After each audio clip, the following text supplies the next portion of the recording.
There are racing cars that have become the sort of poster boy for their respective era, either because they're the best looking or because they're the most dominant, but it's never just one. There always seems to be two or three that make up a duinity or trinity.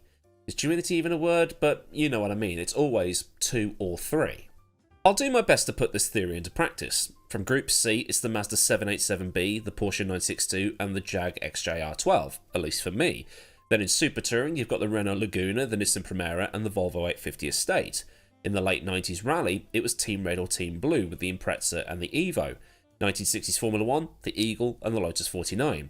Just stuff that any car fan would have on his, or her, wall. But in the 1980s, in Rally, there was the ultimate poster boy car. A car that started a revolution and is now the car that all rally cars are held to in terms of standards. And that is when Audi brought the ultimate weapon to the WRC. The Quattro. In 1982, the FIA, then called FISA, restructured Appendix J of the International Sporting Code to allow some extra wiggle room for innovation and car development in rallying, as at this time rally was still road legal cars. Well, I mean, they are road legal cars even now, but stripped of weight and then sent out on the special stages of wherever it was they were racing. They were, for all intents and purposes, touring cars on mud. And I'm not talking about Donington 1998 either. Rally class structure at the time was, well, tricky. The era we're talking about here, if you've played Dirt 2.0, is the H3 rear-wheel drive category, which is listed on Wikipedia as Group 1.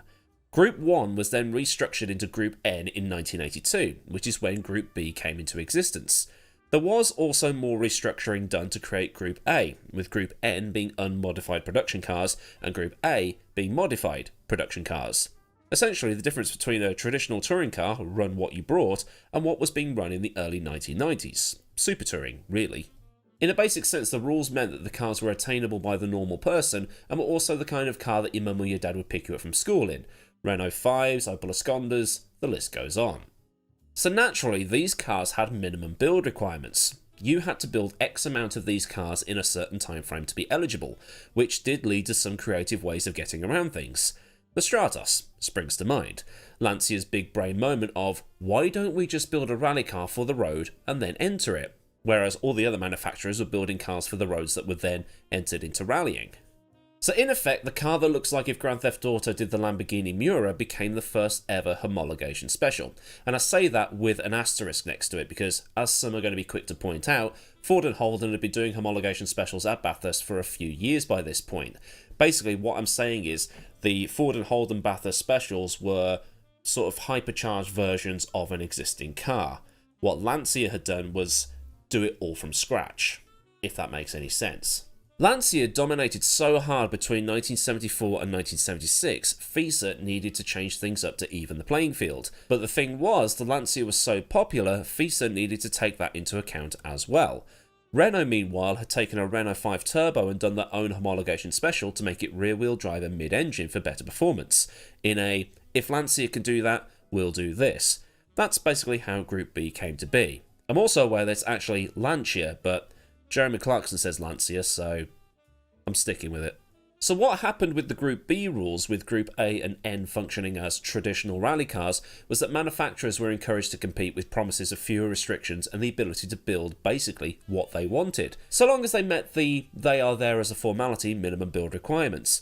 They didn't need an existing model, but 200 road-going versions of whatever they built had to be put on sale, which essentially cut everything in half, and meant that the cost required to make the road cars could be put back into the rally cars.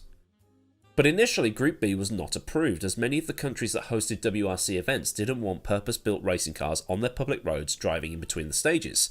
But because of the FISA-FOCA war between Jean-Marie Balestri and Mr. Eccleston and Mr. Mosley, a change in tune towards Group B happened, as the FISA members realised that the people involved in rally weren't the same ones that were involved in Formula 1, and investing in the WRC would keep FISA alive financially during this war if Formula 1 was to implode, split apart, or whatever.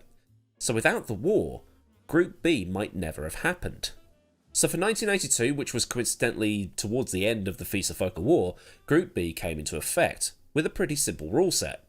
The cars had to be a minimum of 2 seats and closed cockpit. They had to have a minimum weight calculated by engine displacement and force induction factor. have a minimum tyre width calculated by that same criteria, and aside from minimum safety requirements, build what you want, out of what you want. But the thing is, Audi had already brought the Quattro into the WRC before Group B was even a thing, because in 1977 they'd realised that the VW Iltis, which is basically Germany's version of the Snatch Land Rover, well, West Germany's version of the Snatch Land Rover, was better than any production car at pulling things in the snow. So they figured, why don't we build something better than that? First Quattro was on sale in late 1980, just over a year before the Group B WRC season started, and was the first car to have a front-engine, four-wheel drive layout with a turbocharger. It had a 2.1 litre engine capable of producing almost 200 horsepower. So when this car entered the 1981 WRC season, at the first round in Monte Carlo, Hanno Mikkola had caught up to a Stratos that had started a minute ahead of him and overtook it. Has to be said that the car had been running in 1980 as a developmental test more than anything, but its arrival in 1981 shocked the world. The four-wheel drive revolution was about to begin. In late 1981, more history was to be made as French woman Michèle Mouton became the first ever woman to win a rally. Not just a stage, but the whole rally. And she'd win several over the course of 1981 and 1982. And she would also win Pikes Peak, supposedly telling the lads that she's just beaten, if you want another chance, I'll race you back down. And she became female racing's sort of trailblazer and is now the inspiration for many female rally drivers, including Katie Munnings and Molly Taylor. The car's bodywork was quite similar to the road-going car, unlike some of the other Group B monsters of the time, probably because there was nothing to change other than the engine to make it compliant. Audi had won the WRC title in 1982 with Mouton, Mikkola and Stig Blomqvist, with Mouton finishing second overall. 1983 is when the Group B Quattro really came to be, as 82 was more of a transitional phase. First was the Quattro A1, which raised the power output to 350 horsepower and still retained a similar overall look to the road car, but was now lighter thanks to the use of fiberglass panels, and they also widened the track a little bit for a tad more stability. At the same time, Lancia had brought the 037 and had won the manufacturer's title, and it might have won the Drivers' Championship as well had Royal attended the final rally of the season. The championship was close between Lancia and Audi all year, and Lancia's manufacturer's championship victory meant that it was the last rear-wheel drive car to win the title, while the Ascona was the last to win a rally. Audi wasn't going to take that, so for 1984 they poached Roll from Lancia and created a rally dream team of Roll, Mikkola, Blomqvist and Mouton, who was on a part-time contract. Audi now had the A2 variant of the car, which locked out the podium at the first two rounds at Monte Carlo and Sweden, while completing a hat-trick of wins in Portugal. The next win wouldn't be until Greece, which was followed by a win in New Zealand, and then another podium lockout in Argentina. The 84 car was now the Sport Quattro, and it had a carbon Kevlar body shell, but they also did some other changes to it. They widened the wheel arches, they widened the wheels, they shortened the wheelbase by about 12 inches, and also installed a steeper windscreen. And this was because the drivers were complaining that the glare coming off the dashboard was going onto the windscreen, and they couldn't see too well, so they put a steeper one in that got rid of that glare. But even with all these changes, it still outwardly resembled the road car. But it was also the beginning of the end of Group B at this time. The cars were chucking out insane amounts of power, and they were basically the rally equivalent of what Formula 1 was running, as F1 was in the process of hitting four figures in terms of engine power. As mentioned before, the Audi was already around the 350 horsepower mark, but in 1985 it had gone up again, and it was getting ridiculous.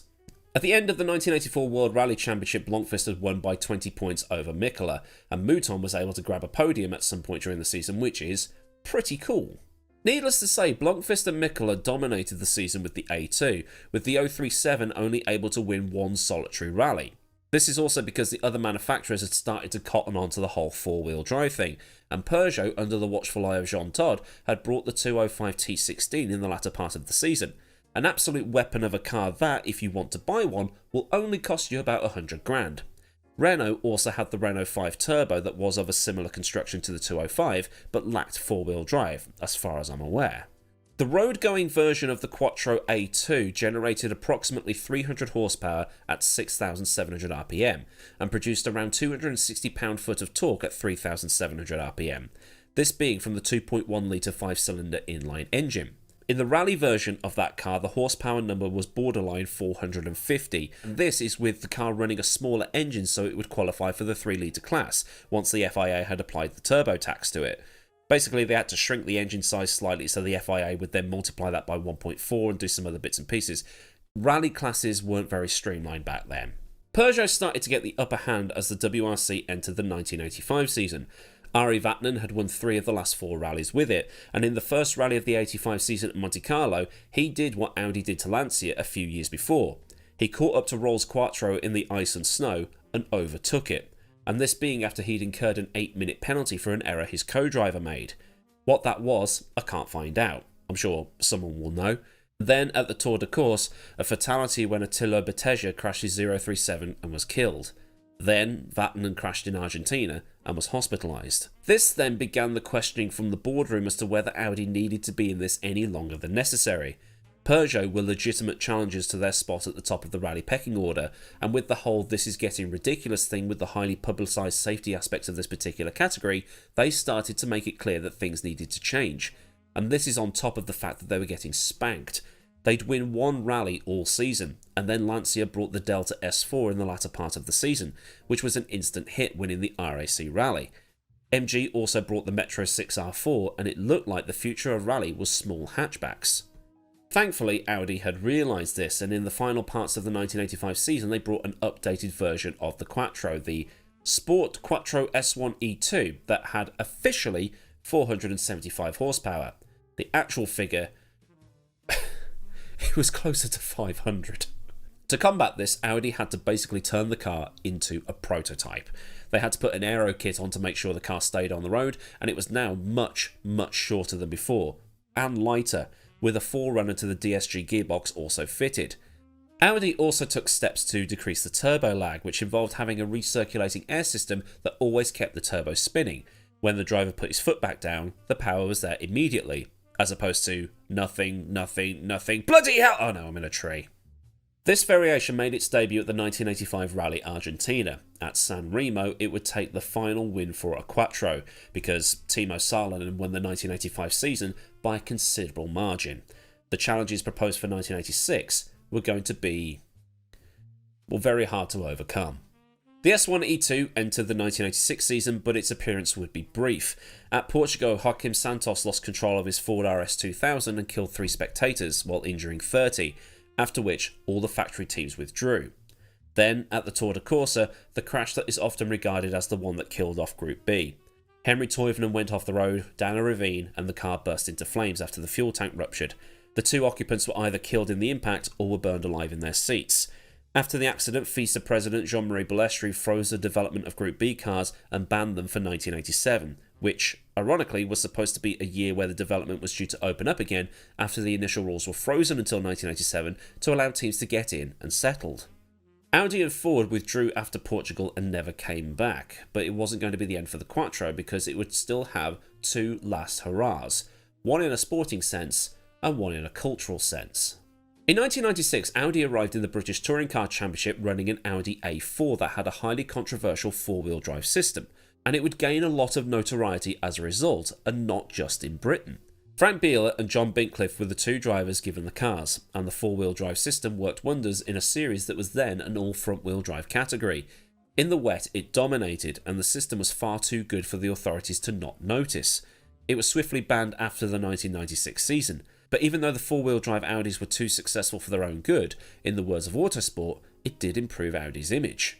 In the 21st century, a proper Quattro would become a cult icon thanks to the BBC television series Ashes to Ashes, where Detective Chief Inspector Gene Hunt, played by Philip Glenister, drove a bright red Quattro that became as much a part of the series as the General Lee did in The Dukes of Hazzard, the Buick Riviera in Due South, the Ferrari 308 from Magnum PI, or even the 1970 Plymouth Barracuda from Nash Bridges.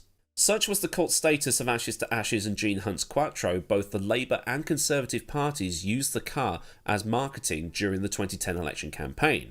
Labour compared the Conservatives, and particularly David Cameron, to DCI Gene Hunt, while the Conservatives used the Quattro to say something to the effect of, "Fire up the Quattro, it's time for change," and then the subtext, "idea kindly donated by the Labour Party." These days, though, the Quattro is seen as the poster boy of that era of rallying, even if it had its beginnings before its golden years.